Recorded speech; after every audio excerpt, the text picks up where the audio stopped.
Şimdi 92 Erzincan depreminden beri yurt içi ve yurt dışındaki birçok deprem felaketinde arama kurtarma ekipleri olaraktan görev aldım ben. Gördüğümüz şey şu, dünyanın her yerinde olduğu gibi ülkemizde de büyük depremlerde, büyük felaketlerde kişilerin yardımına koşan, ilk çıkarma işini yapan etraftaki konu komşu, mahallenin bekçisi, polisi, yani oradaki vatandaşlar. Bu yönüyle baktığımızda yani şu an 50 küsur bin canımızı kaybettik. Bakın 10 binlerce insanımız öldü.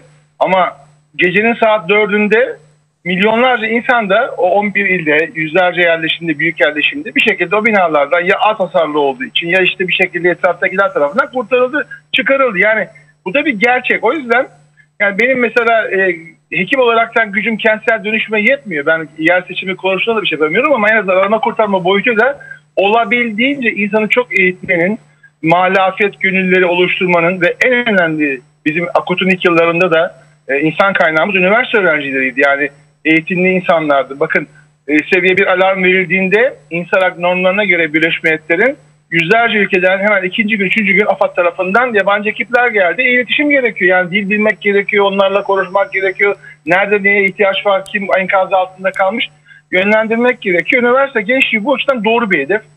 Üniversite Spor Kulüpleri Federasyonu da sağ olsunlar Mehmet Bey Başkan Profesör hocamız onun bayağı bir gayretleriyle bir de bizim Yeditepe Üniversitesi'nden de Taner hocamızın gayretleriyle bir çok böyle paydaşlı bir grup oluşturduk. Türkiye Hava Sporları Federasyonu var, İzcilik Federasyonu var bunun bir ucunda. Yani TRAÇ var, AFAD var, TSK'nın unsurları var. Sonuçta bu ülkenin kaynakları kısıtlı. Şimdi İstanbul depremi diyoruz. Yani herkes bir ciddi sıkıntı, biraz da hani paranoya bir deyimle söylemek gerekirse içerisinde. İstanbul'un çok kısa sürede tamamının böyle yüz binlerce binanın hemen böyle yenilenmesi biraz zor gözüküyor yani ama onun dışında yenilenme izni alınmamış veya karar alınmamış binaların da yıkılma riski olacağından arama kurtarma ekiplerinin toplumun büyük kesiminin bilinçlendirilmesinin çok ama çok önemli olduğunu düşünüyorum. Bunlar zor işler değil. Bunu 99 depreminden hemen sonra yapmıştık zaten. Oradaki mahalle afet gönüllü projesi bunun bir parçasıydı.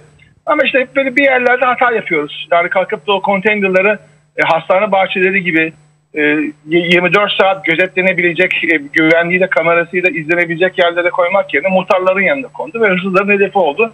Ufak tefek detaylara dikkat edilirse, bu proje iyi geliştirilirse kulüpler bünyesinde üniversite gençliğinin özellikle afetlerin ilk anında hem bulundukları yerde hem de gereğinde kardeş şehirlere yardıma koşulması gereken yerlere hızla intikal edebileceklerini düşünüyorum. Bu yönde iyi bir proje. Bir diyorum ki kısa sürede de işte bu formal yapılar oluşturulur, yazışmalar sonuçlandırılır ve yardıma gerektiğinde koşulabilir hale gelinir.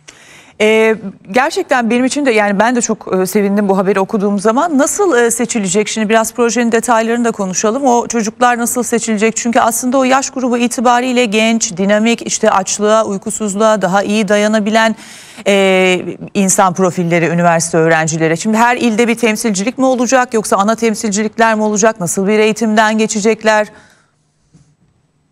Evet yani düşünceleriniz son derece doğru dediğiniz gibi. Bu gençliği biz bir kere YÖK bünyesinde üniversite spor kulüplerine yazılar federasyon tarafından 206 tane üniversite belirlendi. Ulaştırıldı, ulaştırılmaya devam ediyor. Bunlar kendi bünyelerinde ilk etapta 30'ar kişilik timler oluşturulacak. 30'ar kişilik ekipler oluşturacak spor kulüpleri bünyesinde. Ve bunlara en kısa sürede bölgesel olarak Ankara, İzmir, İstanbul 3 bölge ağırlıklı olmak üzere toplayacağız bu üniversiteleri. Hangisi yakınsa mesela İstanbul'da bayağı bir üniversite, neredeyse 1/3 üniversiteler İstanbul'da ilk başlamayı düşünüyoruz. Ardından diğer bölgelere bunu kaydıracağız. Yani bizim öncelikle de biz eğitici eğitimi, bu üniversite spor kulüpleri bünyesinde özellikle böyle yönetici vasfına da sahip olan mezun da olabilir, hiç sıkıntı yok. Çünkü bizim mesela Yeditepe Üniversitesi'nde YÜDAK'ta mezunlar özellikle bu Hatay depreminin 6 Şubat'ta bizimle gelenler oldu. Çok da abilik yaptılar. Çok önemli bu. Genç kardeşlikle daha tecrübeli birikimli abilerini harmanlamak gerekiyor. İlk yardımdı, hafif kent arama kurtarmasıydı. İşte hayatta kalmayla ilgili, kampçılıkla ilgili o kadar detaylar var ki bakın. Yani gittiğimizde Hatay'da biz mesela yemek yapmaktı, barınmaktı, işte çok affedersiniz tuvalet ihtiyaçları, bunları kendi başımıza çözebilmemiz gerekiyor bu tür ortamlarda. Hiç kimseden siz oraya yardıma gitmesiniz, bir beklentiniz olmaması lazım. Bunların hep eğitimle kazandırmak gerekiyor. Çok detay gözüküyor ama yani inanılmaz önemli şeyler bunlar. Kamp ocağı, uyku tulumu, bir altına seyredecek mat, gittiğin yerde bir basit çadır. Kendi başına yetebilmen gerekiyor. Bir de işte ilk yardım başta olmak üzere neyi nerede yapman gerekiyor, neyi nerede yapmaman gerekiyor. Durman gereken yerine, iletişimde, ters haberleşmesiydi. Bir sürü detayı var, bir sürü bunun komponenti var. Tabii daha ileri gitmek isteyenler de, daha ileri bilgiler almak isteyenlere de çok önemli cihazlar var geliştirilmiş arama kurtarma ile ilgili. Ground Probe Radar, işte bunun Trap Position Locator'lar, dinleme cihazları, gene işte nabızı ve vücut ısısını algılayan cihazlar, bunların kullanımı. Yani yetkinliği artırılacak bu grupların da. Proje oturursa eğer buna bir kaynak finansman konusunda da ümit ediyorum ki gerek yurt içinden gerek yurt dışından destek bulunabilir. Çünkü sonuçta öyle enteresan bir şey var ki bu tür afetler, biz bunu 99 depremlerinin ardından gördük. Yunanistan mesela yakınlaşma sağladı. Onların da her tarafı deprem bölgesi, adalar olsun, diğer merkezi kara parçaları olsun. Akdeniz bölgesinde bir işbirliği oluşturulabilir. Depreme açık olan İtalya olsun, Yunanistan olsun. Daha önce buna benzer bir çalışmayı bir üniversite bünyesinde Karadeniz'de yaptık. Romanya, Bulgaristan, Gürcistan, Rusya Federasyonu olmak üzere. Yapılabilir şeyler bunlar. Çünkü afetler insanoğlunun dediğim gibi önceden öngöremediği, olduğu anda da bazen küresel yardımlaşmanın hakikaten işe yaradığı olaylar, insanları toplumla yaklaştıran olaylar. Bu bakımdan önemli bir proje olduğunu inanıyorum ben. İnşallah formal yapıları hızla aşarız. Evet, inşallah. Peki şey soracağım. Bu öğrenciler mesela böyle grup mu eğitilecekler? Atıyorum işte dediniz ya orada insanların yemek ihtiyacı için yardımcı olanlar, işte tuvalet ihtiyacı için belirli işte düzenekler kuranlar, bir şeyler dağıtanlar. Yani şu yüzden soruyorum. Mesela geçen sene şöyle bir görüntü hatırlıyorum. Maraş Göksu'nda ilk depremden sonra ya da ikinci depremden sonra da olabilir. Pardon, ilk depremden sonra bizim muhabirimiz vardı. Maraş Göksu'nda böyle çok iptidai bir yerde, boş bir yolda çok alçak bir apartman vardı. Apartman bile değil, bir ev vardı böyle 2 katlı ve bir anda orada bir sarsıntı oldu ve o yıkıldı. Sonra işte konu komşu geldi dediğiniz gibi böyle üstlerinde hiç kazak yok, mont yok. Yani insanlar oraya toplaştı. Belki bir tane beton var şeyin altında kalan. Ama o betonu mesela nasıl hareket ettireceğini kimse bilmiyor. Nereden tutacağını kimse bilmiyor alttaki insana zarar vermemek için. Bu mesela çok şey bir örnek aslında. 2 kat basit bir örnek gibi görünüyor ama bunun 9 katı var, rezidansı var, çökebilecek. Bu eğitim de verilecek mi o öğrencilere? Katılacaklar mı o aramaya da? USAR dediğimiz Urban Search and Rescue, kentsel arama kurtarma, hafif arama kurtarma teknikleri ilk etapta bu üniversitelerden gelecek olan 30 kişilik gruplara öğretilecek. Bunlar gittiklerinde sürekli bu sürdürülebilir hale gelmesi için iş projenin yeni gelen öğrenciler, çünkü üniversitede bir sirkülasyon var 4 yıl 5 yıl içerisinde bir öğrenci mezun olup gidiyor. Orada bu sürekli ve sürdürülebilir halde tutulacak. Yani üniversite spor kulüpleri bünyesinde afet takımları hem bilgi hem işte sürekli değişen güncel bir takım böyle yaklaşımları update edecekler kendi bünyelerinde. 30 kişilik ekibin ben yeterince yetkin olduğu takdirde iyi bir kaynak oluşturacağını düşünüyorum bütün üniversiteler için. Peki, yani dediğim gibi buyurun. Peki şu anda mesela herkes bu eğitimi alabilir mi? Üniversite öğrencisi olmayan da böyle bir gönüllü kişi yani şu anda mesela nereye başvurabilir? Bu arada sizinle konuşmadan önce konuyu görünce aklıma direkt şey geldi. 2011 yılında, 2010 muydu? 11'di galiba, Van depreminde. Ben aramıştım Akut'u ve işte fiziksel olarak çok zayıf ve işte kansız falan bulunduğum için kabul edilmemiştim. Orada işte ekipte yer almak istemiştim. Mesela şu anda herkes bunu yapmalı mı? Yani hani mesela işte dediniz ya böyle mahalli gruplar oluşturulabilir falan. Kendisine güvenen kişiler böyle bir ekibin içine girebilir mi? Valla yani sizin karşılaştığınız bu yaklaşım biraz tarihsiz olmuş. Yani biz öyle bir ayrımı özellikle üniversite, bakın spor kulüplerinin öncelikle seçilmesini zaten fiziksel olaraktan egzersiz yapısı açısından, yetkinlik açısından iyi bir kesit olduğunu düşünüyoruz. Ama afet bölgesinde herkese inanın ihtiyaç oluyor. Yeter ki iyi organize edilebilsin. Yani gelmeyin, istemiyoruz, yardıma ihtiyacımız, hallederiz olayını. Maalesef şu son depremde gördünüz yani, bana kalkıp Trabzon Şalpazarı'ndan gidip bir sıcak tas çorba veren yanındaki ekipleri arkadaşlar köylü kadıncağızlardı yani, orada bir köyün insanları dernek kurmuşlar. Herkese ihtiyaç oluyor. Bir çocuk enkazdan çıkartmasın, onun yüzünü gözünü silecek, ona bir ablalık, annelik yapacak. Annesi ölmüş, babası ölmüş, kardeşleri ölmüş. Yani bu psikolojik ortamlar da çok önemli. İyi organize olursa, yani bir konsensus çerçevesinde bu ekipler iyi bir şekilde yetiştirilebilirse, bence öyle fiziksel şeyler çok ön planda değil. Yani bizim 10 kişilik bedensel engelliler bile gelip orada işimize yarayabilir bu afet bölgesinde. Kesinlikle. Hiç öyle bir ayrım ben düşünmüyorum. Hele dediğim gibi en başta böyle daha aktif, daha böyle bir arama kurtarma boyutuyla işe yarayacak olan üniversite gençliğinin spor kulüplerinden seçiliyor olması bir yerde de bir artı avantaj sonuçta. Yani sporcu arkadaşların bedensel olarak da. Evet, ya orada psikolojik destek için bile mesela özellikle kadınlar için söylüyorum. Hani kadınlar fiziki olarak erkeklerden biraz daha zayıf ve dayanıksızlar ya. Yani o psikolojik destek boyutunda mesela hani onlar büyük bir rol oynayabilir. Yani oradan çıkan çocuğa işte bir sarılmak, bir ağzını gözünü silmek, su içirmek falan.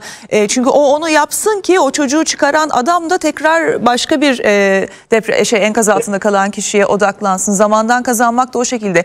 Ya dediğiniz gibi çok iyi organize olmak lazım ama şimdi deprem anları öyle ki bu sadece Türkiye'de değil her yerde böyle bir kaos oluyor. Yani Feridun Bey, ben 99'u da yaşadım. Dün gibi hatırlıyorum. 2011'i, işte Van depremini, diğer depremleri, bu depremleri.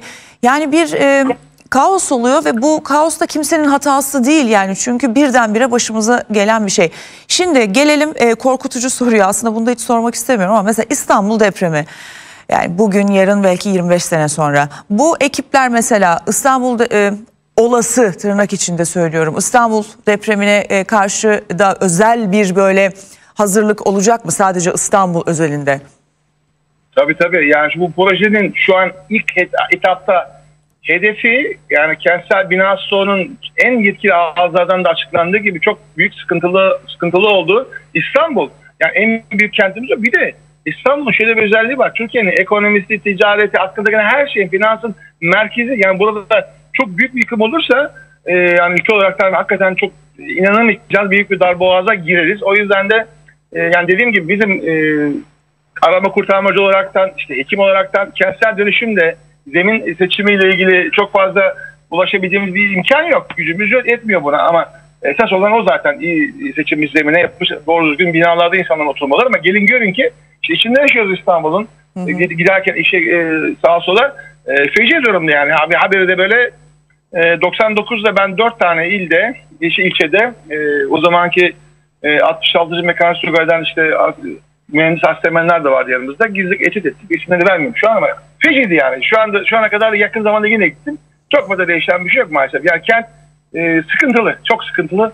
Hızlı olacak bir olay da değil ama en azından neyi hızlandırabiliriz? İşte bu arama kurtarma boyutuyla elimizden gücümüz buna yetiyor yani. Şu anki bilgimiz, becerimiz buna yetiyor. Evet. İnşallah kentin dönüşümü de hızlandırılır. Yani bu işin hiç şakası yok. Yani Türkiye'nin hemen her yeri deprem bölgesi, bilinen bilinmeyen dili fay hatları var. Bunların hiç akla gelmeyen hasar oluşturabileceği yerler var. Göz göre göre de işte şu en son Doğu Anadolu fay hatlarının olduğu yerde olduğu gibi büyük hasarlar oluşuyor.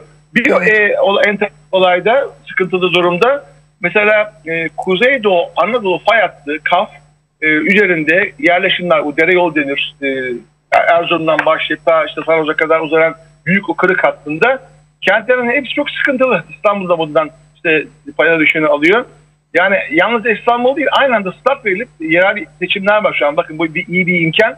Yerel yöneticilerin öncelikli işi özellikle kentlerin rehabilitasyonu olmak zorunda. Yani bu işin hiç şakası yok. Depremin 6 sene, 6 ay, 6 gün sonra olacağının olmayacağını kimse garantisini veremez. Evet. Yani bildiğimiz tek şey mevcut hatlar, kırıklar, fay hatları, ama onların dışında da bilinmeyen fay hatları da var, diri fay hatları da var. Yani şu son depremde mesela görüldü. Kardeş şehirlerin de iyi seçilmesi lazım. Mesela İstanbul'a, Zonguldak'ı düşünmek lazım. Örnek veriyorum, Taşkömürü işçileri var orada. Çalıştım onlarla ben. İnanılmaz özverili, inanılmaz becerikli insanlar alan kurtarmasında, tahkimat yapmakta, o domuzda göçük bölgesini güçlendirmede. Denizden gelmek mesela. Deniz eski deniz. Karayolu ulaşımı düşünmemek lazım. Karayolları kullanılamaz hale geliyor. Bir tane üst geçit yıkıldığı anda veya bir üstten geçen araba yolu çöktüğü anda onun o enkazdan kalkması çok ciddi zaman alıyor ama deniz eski deniz. Denizi kullanmak lazım. Havayı kullanmak lazım. Hava her zaman müsait olmayabiliyor helikopter ulaşımına ama denizi daha çok kullanabiliriz. Katamaran gemilerle, hızlı feribotlarla Zonguldak'tan mesela İstanbul'a yardım gelebilir. O hat üzerinde başka illerden de faydalanabilir.